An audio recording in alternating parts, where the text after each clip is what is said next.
అలానే మిసేశ్వరరావు, కేంద్ర ప్రభుత్వం 2021లో ఇథనాల్ పాలసీని తీసుకొచ్చింది.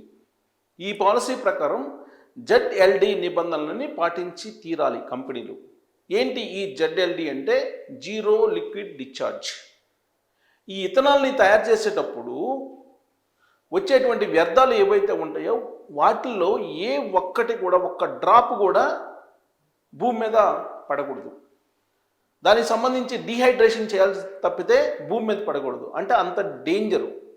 ఇథనాలు తయారు చేస్తే వచ్చేటువంటి వ్యర్థాలు అంత డేంజర్. అందుకే జీరో డిశ్చార్జ్ లిక్విడ్ అని అన్నారు. ZLD zero liquid discharge. ఈ నిబంధనలు ఖచ్చితంగా పాటించాలని చెప్పి కేంద్ర పర్యావరణ నియంత్రణ మండలి నిర్ణయించింది. ఆ పాలసీలో ఉంది. కానీ ఇప్పుడు కంపెనీలు ఏవి కూడా ఆ నిబంధనలని పాటించట్లేదు 100%. ఆ కారణం చేత గ్రామాలన్నీ కాలుష్యం అయిపోతున్నాయి. ప్రస్తుతం తెలంగాణలో 30 కంపెనీలు ఉన్నాయి. కొన్ని ప్రారంభమయ్యాయి, మరికొన్ని ప్రారంభం కాబోతున్నాయి. ఆంధ్రప్రదేశ్లో మరొక 20 ఉన్నాయి, ఇంకా ప్రారంభం కాబోతున్నాయి. ఎందుకు ఇథనాల్ కంపెనీలని కేంద్ర ప్రభుత్వం ప్రోత్సహిస్తూ ఉంది? ప్రస్తుతం వాడుతున్నటువంటి పెట్రోల్లో కార్బన్ మోనాక్సైడ్ అనేటువంటిది ఉంది. దాన్ని తగ్గిస్తూ ఇప్పుడు ఇథనాల్ని మేము పెట్రోల్లో కలుపుతున్నామని చెప్పి కేంద్ర ప్రభుత్వం చెప్తుంది. ఎసిటాల్డిహైడ్ అలాగే ఫార్మాల్డిహైడ్ అనేవి ఇథనాల్ బ్లెండింగ్ చేసేటటువంటి సందర్భంగా వచ్చేటువంటి విష పదార్థాలు. ఈ కార్బన్ మోనాక్సైడ్ పెట్రోల్ నుంచి వెలువడుతుంది కదా, పెట్రోల్ వాడితే వెహికల్స్ నుంచి వెలువడేటువంటి విష పదార్థం కార్బన్ మోనాక్సైడ్ కంటే ఇథనాల్ని తయారు చేయడానికి ఇథనాల్ తయారు చేసేటువంటి క్రమంలో వెలువడేటువంటి ఎసిటాల్డిహైడ్ ఫార్మాల్డిహైడ్ అనేవి ఇంకా డేంజర్. అవి గ్రామాలని ఒక రకంగా చెప్పాలంటే శ్మశానాలను చేసేసే ప్రమాదం రాబోయే రోజుల్లో ఉంది. ఇప్పుడు ఇథనాల్ని పరిచయం చేసింది కేంద్ర ప్రభుత్వం. పెట్రోల్లో ఇథనాల్ని కలుపుతోంది. 20% ఇథనాల్ని కలుపుతోంది పెట్రోల్లో. రాబోయేటువంటి రోజుల్లో E75 E100 ఇలా ఇథనాల్ నిష్పత్తిని బేస్ చేసుకొని పెట్రోల్ని అమ్మడానికి కూడా సిద్ధపడుతుంది. అంటే రాబోయేటువంటి రోజుల్లో ఇథనాల్ని ప్రోత్సహించడానికి కేంద్ర ప్రభుత్వం 2021లో చేసినటువంటి పాలసీ ప్రకారం అర్థమవుతుంది. అయితే దీనివల్ల లాభ నష్టాలు అవి కనుక లెక్కేసుకుంటే, నెంబర్ 1, ఇథనాల్తో కూడినటువంటి పెట్రోల్ను వాడితే మీ వాహనాలు ఖచ్చితంగా చెడిపోతాయి, దెబ్బతింటాయి, వాటి లైఫ్ తగ్గిపోతుంది. 15 సంవత్సరాల లైఫ్ ఉన్నటువంటి వెహికల్ దాదాపు 5-6 సంవత్సరాలకే షెడ్కి వెళ్తుంది, అది చెడిపోతుంది. ఇక ఇథనాల్ని కలుపుతున్నారు. మనకి చెప్పడం ఏంటి? కార్బన్ మోనాక్సైడ్ అనేటువంటి దాన్ని తగ్గించడానికి మేము వాడుతున్నాం అని చెప్తున్నారు. కానీ దీనిలో ఉండేటువంటి రహస్యం ఏంటో తెలుసా? మీరు ఈ పెట్రోల్లో ఇథనాల్ని ఇప్పుడు E20 పెట్రోల్ని అందిస్తున్నారు. దీని కారణంగా 6 నుంచి 12% మైలేజ్ పడిపోతుంది. మరి తగ్గిస్తున్నారా? ఆ మేరకు ధర అంటే తగ్గించట్లేదు. లీటర్ పెట్రోల్ 110 రూపాయలు పైగా అమ్ముతున్నారు. ఇథనాల్ని కలుపుతున్నారు. కానీ ఇథనాల్ని కలిపిన వారం మనకి తగ్గించట్లేదు రేటు. పెట్రోల్ కంటే 33% తక్కువ ఇథనాల్ ఈ వేడిచ్చేటువంటి సామర్థ్యం. ఆ కారణం చేత మైలేజ్ తగ్గుతుంది. కానీ దానికి తగ్గట్టు మనకి రేటు తగ్గిస్తున్నారంటే రేటు తగ్గించట్లేదు. అంటే 2 రకాలుగా నష్టపోతున్నారు. మైలేజ్ ప్రకారంగా నష్టపోతున్నారు, ధర ప్రకారం కూడా నష్టపోతున్నారు వినియోగదారులు. ఇప్పుడు కేంద్ర ప్రభుత్వం ఇథనాల్ని మరింత కలిపి ఇంధనాన్ని ఇవ్వాలి అనేటువంటి ప్రయత్నం చేస్తూ ఎంకరేజ్ చేస్తుంది ఇథనాల్ని తయారు చేసేటువంటి కంపెనీలని.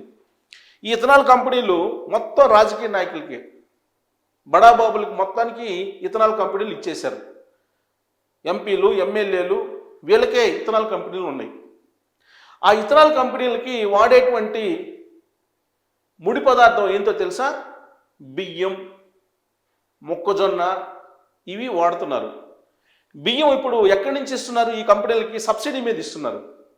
FCI నుంచి కేంద్ర ప్రభుత్వం కిలో 23 రూపాయల చొప్పున ఈ ఇథనాల్ కంపెనీలకి ఇస్తూ ఉన్నాయి బియ్యాన్ని. అలాగే మొక్కజొన్నని కూడా సబ్సిడీ రేట్కి ఇస్తూ ఉన్నాయి. సబ్సిడీ రేట్కి రుణాలను కూడా ఇస్తున్నాయి. కేవలం 6%కే రుణాలను ఇస్తున్నాయి ఈ ఇథనాల్ కంపెనీలు పెట్టుకునేటువంటి యాజమాన్యాలకి. ఆ యాజమాన్యాలు ఎవరో కాదు, పొలిటీషియన్సే, ఎమ్మెల్యేలు, ఎంపీలే పెట్టుకుంటూ ఉన్నారు. రాబోయేటువంటి రోజుల్లో సబ్సిడీ ఎత్తేస్తే, ఒకవేళ కేంద్ర ప్రభుత్వం కానీ సబ్సిడీ ఎత్తేస్తే ఈ కంపెనీలు అన్నీ మూతపడేటువంటి పరిస్థితి. దాదాపు 70 లక్షల టన్నుల బియ్యాన్ని ఈ ఇథనాల్కి ఎఫ్సిఐ నుంచి కేంద్ర ప్రభుత్వం సరఫరా చేస్తుంది సబ్సిడీ రేట్ తోటి, కిలో 23 రూపాయలకి. మరి ఈ 70 లక్షల టన్నుల బియ్యం ఇథనాల్కి ఉపయోగిస్తే ఆహార ధాన్యాల పరిస్థితి రాబోయేటువంటి రోజుల్లో, ఇన్ కేసు ఆహార ధాన్యాల కొరత ఏర్పడింది అనుకోండి, సబ్సిడీ రేట్ తోటి ఇథనాల్ కంపెనీలకు కనుక సరఫరా చేయలేకపోతే, ఇవ్వలేకపోతే కేంద్ర ప్రభుత్వం, ఈ కంపెనీలన్నీ మూతపడతాయి. అందుకే ఇప్పుడు బియ్యాన్ని, ఒడ్లు పండించేటువంటి ప్రోత్సాహాలని ఒడ్లు పండించాలని చెప్పి ఎంకరేజ్ చేస్తుంది కేంద్ర ప్రభుత్వం. ఎందుకు? ఇప్పుడు ఈ ఇథనాల్ కంపెనీలు నడవాలంటే కనుక బియ్యం కావాలి, అందుకే వరి వేయాలి. వీటికి పనికొచ్చేటువంటి వరికి, 1 కేజీ వరికి 5,000 లీటర్లు కావాలని చెప్పి చెప్తున్నారు, అంచనా వేస్తున్నారు. ఒక కిలో బియ్యానికి 5,000 లీటర్ల